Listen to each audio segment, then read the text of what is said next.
જૂનાગઢના ભવનાથ વિસ્તારમાં દીપડાના આંટાફેરા વધતા લોકોમાં હવે ફફડાટ ફેલાઈ ગયો છે। દામોદર કુંડમાં આવેલી મુચકુંદ ગુફા પાસે 2 દીપડા જોવા મળ્યા છે અને બીજી તરફ લોકો છે કે તેમના દ્વારા વન વિભાગને જાણ કરવામાં આવી છે। દિવાલ ઉપર ચડતો દીપડો કેમેરામાં કેદ થયો છે।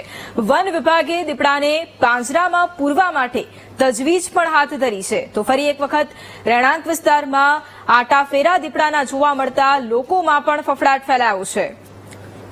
સંવાદદાતા બિપિન ફોન લાઈન પર છે। બિપિન, જૂનાગઢના ભવનાથ વિસ્તારમાં દીપડાના આંટાફેરા વધ્યા છે, લોકો પણ સતત હવે ભયભીત થયા છે। શું માંગ કરી રહ્યા છે લોકો અને વન વિભાગ દ્વારા દીપડાને પાંજરે પૂરવા માટે શું તજવીજ હાથ ધરાઈ છે? ચોક્કસથી વાત કરીએ તો જે ભવનાથ વિસ્તાર છે એ વિસ્તારની અંદર સિંહો તો રોજની કાયમ માટે આવે જ છે, પણ ક્યાંક ને ક્યાંક વાત કરીએ તો આજે દીપડા જોવા મળ્યા છે। જે દીપડા જે મુચકુંદ ગુફા જે દામોદર કુંડ છે ત્યાં સતત પબ્લિકની અવર જવર હોય છે અને ત્યાં આજે દીપડા જોવા મળ્યા છે, તેને કારણે લોકોમાં પણ ભયનો માહોલ છે।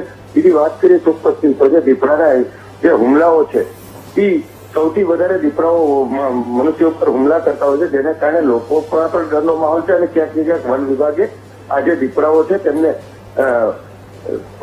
રેસ્ક્યુ પકડી અને તેમને આગળ છોડી મૂકવા જોઈએ। બિલકુલ, આભાર બિપિન તમામ જાણકારી માટે।